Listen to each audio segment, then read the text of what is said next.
Good morning all of you. I am KD nursing classes में आप सभी का हार्दिक स्वागत है। जैसा कि आप सभी को पता है कि अभी सीआरपीएफ पैरामेडिकल स्टाफ नर्स का एग्ज़ाम होने वाला है, तो उसके रिगार्डिंग जो हमारे एमसीक्यूज क्लासेस चल रहा था उसी को कंटिन्यू करते हुए आज फिर से एक महत्वपूर्ण क्वेश्चंस आपके सामने डिस्कस करेंगे।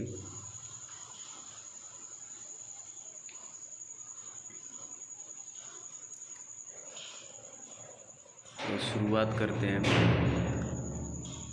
आज के क्वेश्चन की। पहला क्वेश्चन है अपना,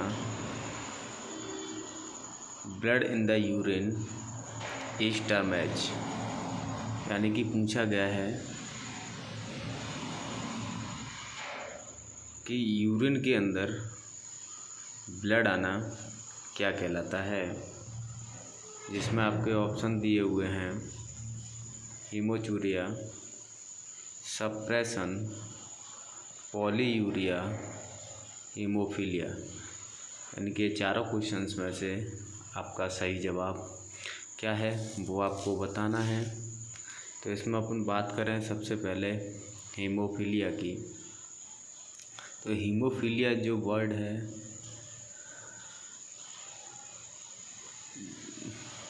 हीमोफीलिया क्या है आपका एक ब्लड डिसऑर्डर है या ब्लीडिंग डिसऑर्डर है, जिसमें जो हमारे क्लॉटिंग फैक्टर हैं उनकी डेफिशिएंसी हो जाने की वजह से ब्लड की क्लॉटिंग नहीं हो पाती है, उसको हीमोफीलिया बोला जाता है। ये थ्री टाइप का होता है, हीमोफीलिया ए, हीमोफीलिया बी और हीमोफीलिया सी। इसमें जो हमारे क्लॉटिंग फैक्टर हैं 8, 9, 10 उनकी डेफिशिएंसी हो जाती है। तो ये क्या है आपका एक ब्लीडिंग डिसऑर्डर है, यानी कि अगर किसी पर्सन को हीमोफीलिया हो गया तो उसका ब्लड क्लॉट नहीं होता है। तो ये अपना गलत आंसर है। दूसरा है आपका पॉलीयूरिया। पॉलीयूरिया की अपन बात करें तो क्या होना, एक्सेसिव यूरिनेशन, यानी कि ज़्यादा यूरिन बनना या बार बार यूरिन जाना, वो आपका क्या कहलाता है, पॉलीयूरिया कहलाता है। नेक्स्ट अपन बात करें सप्रेशन की।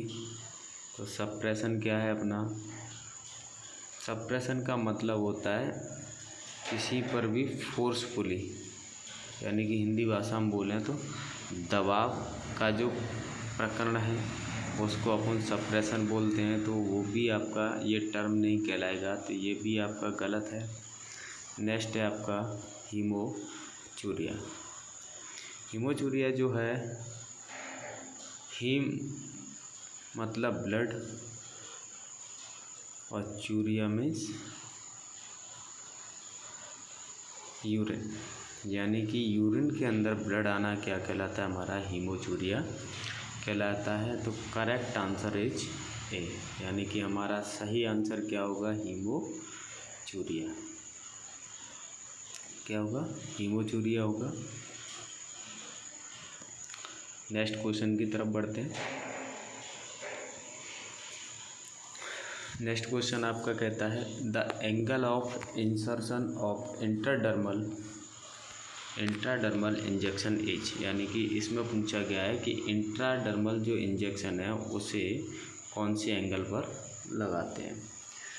ए 15 पर, बी 25 पर, 45 पर या 90 पर।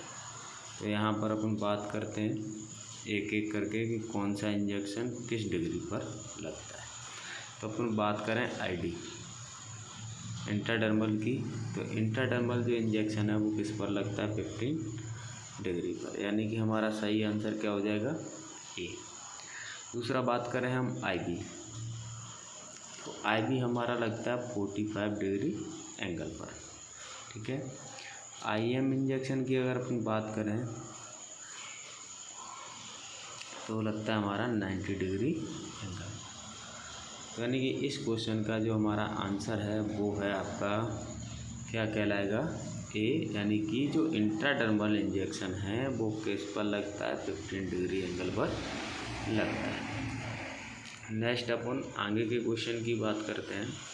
तो नेक्स्ट क्वेश्चन है what is the functions of skin include except, यानी कि इस क्वेश्चन में क्या पूछा गया है और सभी क्वेश्चन या जो ऑप्शंस हैं वो आपके सही हैं एक को छोड़कर। यानी कि क्या पूछा गया है, स्किन के जो फंक्शंस हैं वो इस ऑप्शन में दिए गए सब हैं एक को छोड़कर के।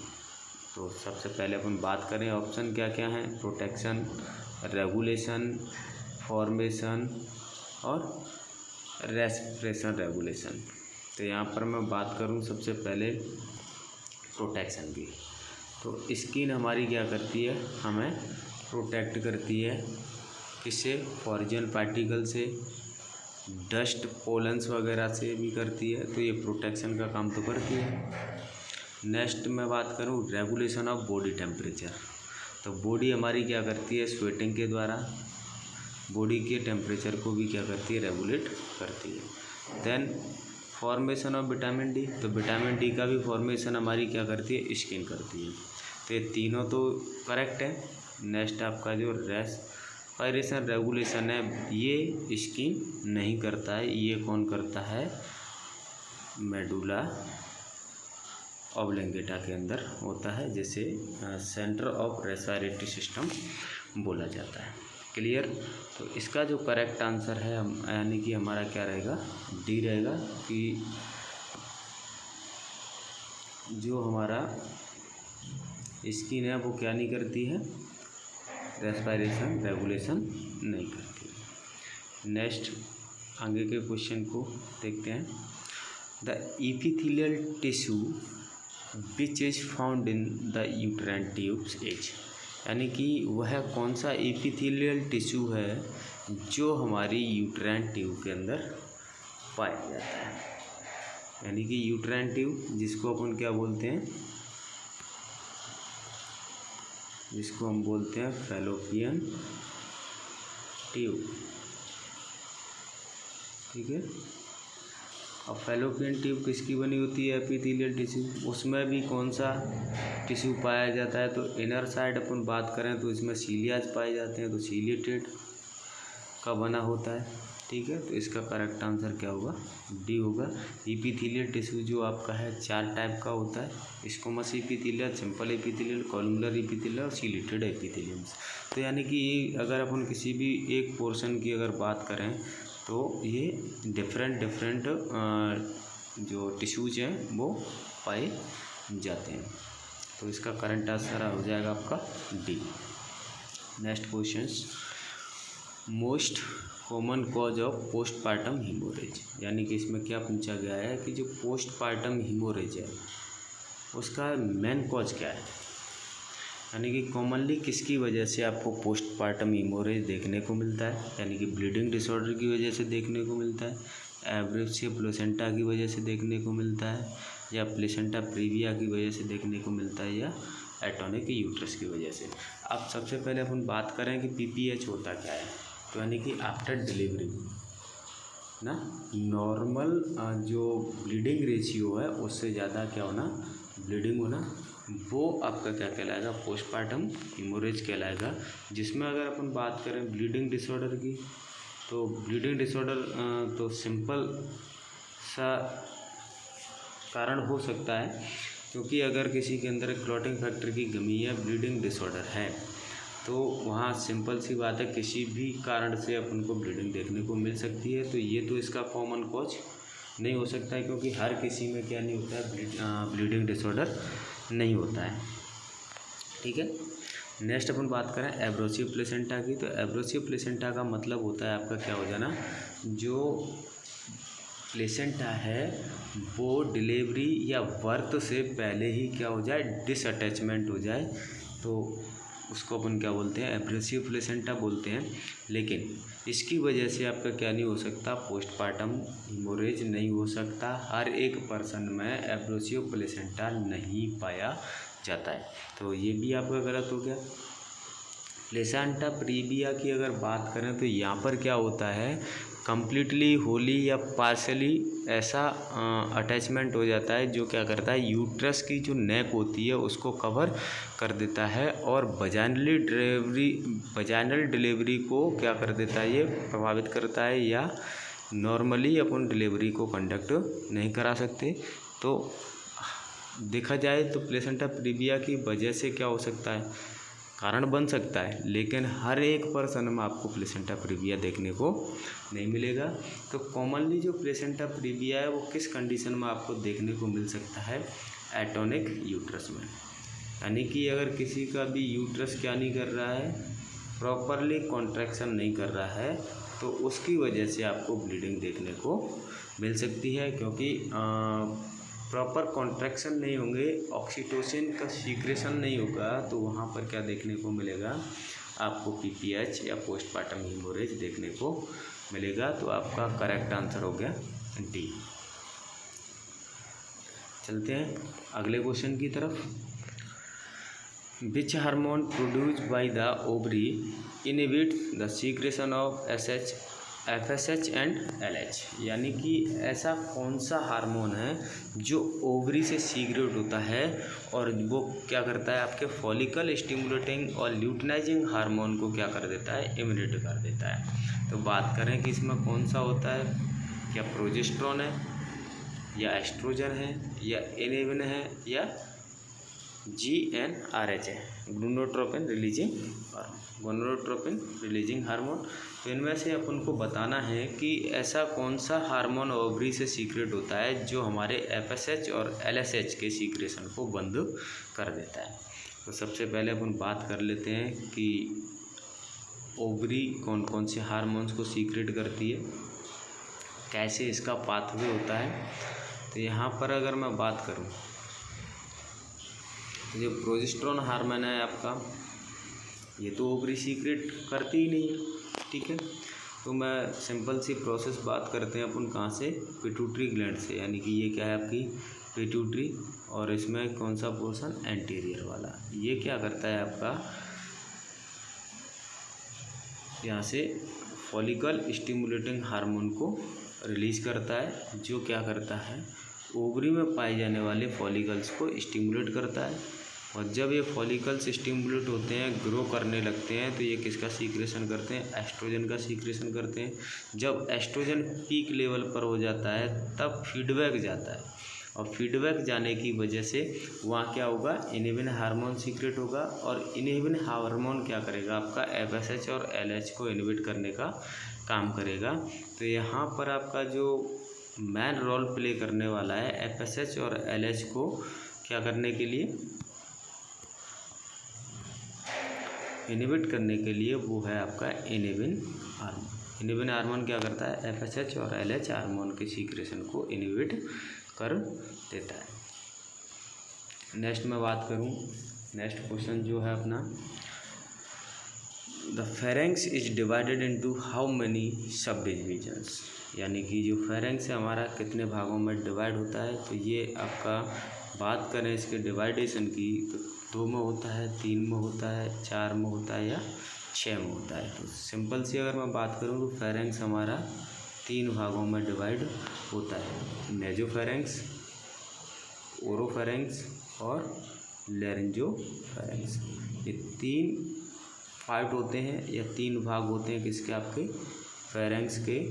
और इसका जो करेक्ट आंसर जाएगा आपका बी, करेक्ट आंसर इज जाएगा आपका बी। यानी कि कितने भागों में डिवाइड होता है, 3 भागों में डिवाइड होता है। नेक्स्ट अपन बात करें, which of the following substance is not present in sweat. इसमें पूछा गया है कि जो आपका स्वेट होता है, पसीना जो होता है, उसमें कौन सा सब्सटेंस इसमें से नहीं पाया जाता है। तो उसमें मैं बात करूं, क्या क्या दिया है आपका, यूरिया है, वाटर है, कैल्शियम है, लैक्टिक एसिड है। तो यानी कि अगर बात करें अपन स्वेट की, तो स्वेट में आपका यूरिया भी पाया जाता है, वाटर भी होता है और लैक्टिक एसिड भी होता है। यानी कि अगर आप लोगों ने कभी पसीने को टेस्ट किया हो तो वो खट्टा नमकीन लगता है, तो यानी कि खट्टा है, नमकीन है, तो लैक्टिक एसिड है उसमें, है ना। पानी तो है ही, यूरिया है, लेकिन उसके अंदर क्या नहीं पाया जाता है, कैल्शियम नहीं पाया जाता है। यानी कि हमारी स्वेट के अंदर क्या नहीं पाया जाता है, कैल्शियम नहीं पाया जाता है। आंसर आपका क्या हो जाएगा, सी। आगे बढ़ते हैं नेक्स्ट क्वेश्चन के लिए।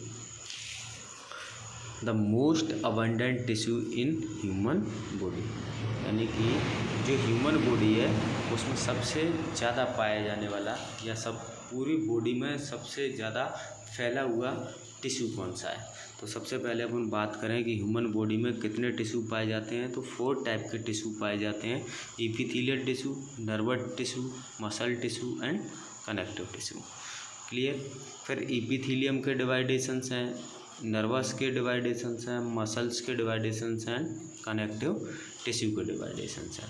तो अगर यहाँ पर अपन बात करें मोस्टली अबंडेंट यानी कि सबसे ज़्यादा पाया जाने वाला है, तो वो है आपका कनेक्टिव टिश्यू। क्लियर। कौन सा है, connective tissue.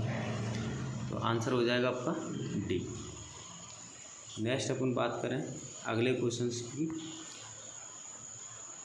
Limit for registration of birth, यानी कि कितने दिन तक अपन बर्थ का रजिस्ट्रेशन करा सकते हैं।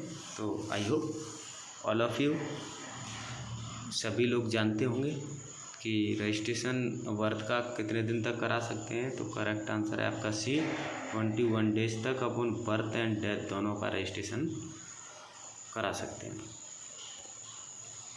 नेक्स्ट क्वेश्चन की बात करें अपन, प्रोजेस्टेरॉन इज सीक्रेटेड बाय, यानी कि प्रोजेस्टेरॉन किससे सीक्रेट होता है। क्लियर। तो किससे होता है, मैच्योर फॉलिकल से होता है या द ओवेरियन फॉलिकल से होता है, कार्पस लूटियस से होता है या कार्पस अल्बिकन्स से होता है। तो मैं बात कर दूं सिंपली, मैच्योर फॉलिकल से आपका एस्ट्रोजन बनाता है, ओवेरियन फॉलिकल से आपके एस्ट्रोजन बनाते हैं, ठीक है। कार्पस लूटियम है वो प्रोजेस्टेरॉन बनाता है। क्या बनाता है, प्रोजेस्टेरॉन बनाता है। क्लियर। और इसका जो प्रोसेस है कि किस हार्मोन की वजह से कैसे क्या आपका ये सेटअप चलता है, क्लियर, तो वो अपन डिस्कस करेंगे किसी दिन थ्योरेटिकल क्लास में। अभी फ़िलहाल के लिए अपन बात कर रहे हैं मैच्योर जो फॉलिकल्स हैं वो भी एस्ट्रोजन का सीक्रेशन करेंगे। ओवेरियन फॉलिकल्स आपका किसका सीक्रेशन करते हैं, ओवेरियन फॉलिकल्स भी एस्ट्रोजन का सीक्रेशन करते हैं। लेकिन जो हमारा कार्पस लूटियम जो है, कार्पस लूटियम किसका फॉर्मेशन करता है, आपका प्रोजेस्टेरॉन का फॉर्मेशन करता है। तो करेक्ट आंसर आपका हो जाएगा सी। नेक्स्ट अपन बात करें, which of the following is not a part of axial skeleton. Clear. आप लोगों ने पढ़े होंगे कि 2 तरीके के स्केलेटन हमारी बॉडी में पाए जाते हैं, एक तो एक्सियल और एक अपेंडिकुलर। यानी कि 2 तरीके के आपने स्केलेटल सिस्टम पढ़ा होगा, एक्सियल स्केलेटल सिस्टम और अपेंडिकुलर स्केलेटल सिस्टम। तो एक्सियल जो स्केलेटल सिस्टम है उसमें आपका फेस है ना, हेड यानी कि स्कल, फेस, रिब्स, वर्टिब्रा, ये सारी बोन्स आती हैं। और एक्सियल्स में आपका क्या आता है, शोल्डर है, हैंड है, पेल्विक है ना, लेग्स हैं। तो ये रीजन आपका आता है। और इस दोनों जो स्केलेटन्स हैं उनमें टोटल आपकी 206 बोन्स पाई जाती हैं, जिसमें से 80 बोन्स आपकी किसकी होती हैं, एक्सियल की होती हैं, और 120 बोन्स आपकी किसकी होती हैं, अपेंडिकुलर की होती है। तो यहाँ पर आपको पूछा गया है कि जो स्केलेटल है, which of the following is not a part of skeletal system, यानी कि इसमें 3 चीज़ें जो हैं वो एक्सियल स्केलेटल की हैं और एक है वो नहीं। तो बात करें हम स्टर्नम, एक्जियल है, सैक्रम एक्जियल है, मैंडिबल एक्जियल है। यानी कि स्टर्नम की मैं बात करूं तो स्टर्नम कैसी बोन है, एक्जियल बोन है, जिसे आप क्या बोलते हो, ब्रिस्ट बोन भी बोलते हो। सैक्रम आपका वर्टिब्रा का पोर्शन है तो ये भी एक्जियल हो गया। मैंडिबल आपका फेस की बोन है तो ये भी एक्जियल हो गया। फीमर जो है ये कैसी है आपकी, अपेंडिकुलर है, तो ये किसका पार्ट नहीं है, ये एक्जियल स्केलेटल सिस्टम का पार्ट नहीं। क्लियर। नेक्स्ट आगे बढ़ते हैं। सेंसस आर डन एवरी, यानी कि जो हमारी सर्वे होती है या सेंसस होती है वो एवरी ईयर या कितनी सालों बाद की जाती है, 5 ईयर, 3 ईयर, 10 ईयर या 2 ईयर। तो सिंपल इसी हमारा जो सेंसस है वो कितनी ईयर बाद होता है, 10 ईयर। 10 ईयर के बाद हमारे यहाँ सेंसस कंडक्ट किया जाता है इंडिया के अंदर। नेक्स्ट अपन बात करें concert 4 degree Celsius of Fahrenheit. ये कंसर्ट नहीं है, ये कन्वर्ट है। क्या है, कन्वर्ट। यानी कि ये क्वेश्चन क्या कह रहा है कि 40 डिग्री सेल्सियस को आपको किस में कन्वर्ट करना है, फ़ारेनहाइट में कन्वर्ट करना है। तो देखते हैं अपन इसको कैसे कन्वर्ट करते हैं। तो फ़ारेनहाइट को सेल्सियस टू फ़ारेनहाइट कन्वर्ट करने का जो फॉर्मूला है उसकी अगर अपन बात करें तो ब्रैकेट के अंदर C इंटू 9/5 ब्रैकेट प्लस 32। अब इसके आधार पर अगर अपन बात करें तो सेल्सियस हमारा कितना है, 40 इंटू 9/5 प्लस 32।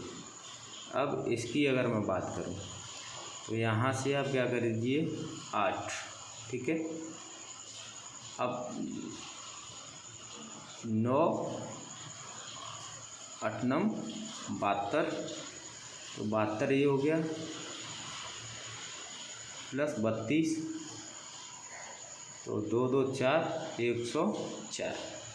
क्लियर हुआ, समझ आया। चलो एक बार फिर से रिपीट करते हैं। फार्मूला सभी को याद हो गया होगा, क्या था, फार्मूला है आपका C into 9/5 bracket plus 32। Centigrade कितना दिया अपना क्वेश्चन में, 40 मल्टीप्लाई 9/5 प्लस 32। 5 को 40 काटो, 8 5 40, 8 इंटू 9 प्लस 32, 8 9 72 प्लस 32 कितना हुआ, 2 2 4 104। ये आपका किस में आ गया, फ़ारेनहाइट में आ गया। तो क्वेश्चन आपका क्या कहा था कि कन्वर्ट, क्या कहा था, कन्वर्ट करो किसको, 40 डिग्री को किस में, फ़ारेनहाइट में। तो कितना आ रहा था आपका, 104। A is the correct answer. Clear. कैसे निकाला था, सेल्सियस इंटू 9/5 प्लस 32। क्लियर। इस तरीके से आप क्या कर सकते हो, सेल्सियस टू फ़ारेनहाइट कन्वर्ट कर सकते हो। नेक्स्ट अपन बात करें नेक्स्ट क्वेश्चंस की। The leader of the Lok Sabha is, ये आपका कुछ जनरल नॉलेज का क्वेश्चन है कि जो हमारा लोकसभा होता है उसका लीडर कौन होता है, प्रेसिडेंट है, प्राइम मिनिस्टर है, लोकसभा स्पीकर है या नन ऑफ द एबव। तो इसका करंट आंसर अपन डिस्कस करते हैं। तो इसका करेक्ट आंसर होता है prime minister, answer D. Next अपन आगे क्वेश्चन की बात करते हैं। The study of the distribution and determination of disease is called, यानी कि हमें किसकी पढ़ाई करना, हम क्या पढ़ना चाह रहे हैं या किसकी स्टडी कर रहे हैं, डिस्ट्रीब्यूशन एंड डिटर्मिनेंट्स की, किसके, डिसीज की। डिसीज़ का डिस्ट्रीब्यूशन यानी कि डिसीज़ कैसे फैल रही है और डिटर्मिनेंट्स कैसे हम उसको पहचान पा रहे हैं, किसकी सहायता से, या इस चीज़ की स्टडी करना क्या कहलाता है आपका, पैथोलॉजी कहलाता है, एपिडेमियोलॉजी कहलाता है, हेमेटोलॉजी कहलाता है या जीनोलॉजी कहलाता है। तो चलो तो जानते हैं अपन एक एक करके। तो सबसे पहले अपन बात करते हैं किसके बारे में, पैथोलॉजी के बारे में। तो पैथोलॉजी क्या होती है?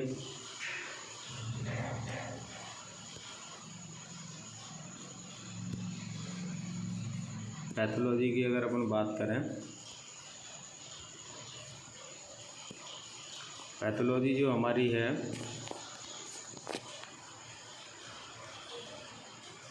पैथोलॉजी क्या है? Clinical finding of the clinical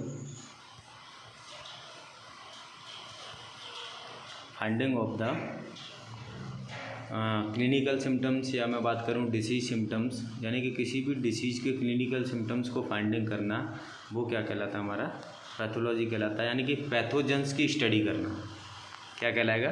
pathology कहलाएगा। नेक्स्ट मैं बात करूं एपिडेमियोलॉजी की। किसकी बात? एपिडेमियोलॉजी। तो एपिडेमियोलॉजी जो है वो क्या है आपका? Distribution and determinants of disease, यानी कि डिसीज़ कैसे फैल रही है, उसे कैसे पहचानेंगे, किसकी वजह से हो रही है, वो हम स्टडी करते हैं किसके अंदर? एपिडेमियोलॉजी के अंदर। नेक्स्ट अपन बात करें, नेक्स्ट आपका जो है वो है इमेंटोमोलॉजी। तो ये क्या है? एक ब्रांच है किसकी? जूलॉजी की, और हम इसमें स्टडी करते हैं किसकी? इंसेक्ट की। तो वो कहलाती है आपकी इमेंटोलॉजी। नेक्स्ट जो अपना टर्म है वो आपका जीनियोलॉजी। तो जीनियोलॉजी में हम जीन्स की स्टडी करते हैं, या हिंदी में कहें तो उसके वंश की बात करते हैं, या वंश के बारे में पढ़ना, किसी की स्पीसीज़ के फॉर्मेशन की बात करना, कहाँ से इसकी उत्पत्ति हुई, कैसे हुई, इनके पूर्वज कौन थे, तो वो आपका क्या कहलाता है? जीनोलॉजी कहलाता है। क्लियर? नेक्स्ट आपका photography is use for the treatment of. तो इस क्वेश्चन का आप सभी को क्या करना है? कमेंट बॉक्स में जवाब देना है। तो इस क्वेश्चन का सभी लोग जवाब दीजिएगा। I am waiting for your answer. सभी लोग अपनी डेडिकेशन के साथ इस क्वेश्चन का कमेंट बॉक्स में आंसर करेंगे, और आई होप कि आपको आज की जो क्वेश्चंस हैं वो समझ आए हों, क्लास अच्छा लगा हो। तो वीडियो को लाइक करना, शेयर करना, और इस अपने छोटे से परिवार को, एमकेडी नर्सिंग क्लासेस को थोड़ा सा प्यार देना, और एनर्जी बूस्ट कराने के लिए वीडियो को लाइक करना एंड चैनल को सब्सक्राइब करना। Thank you to all.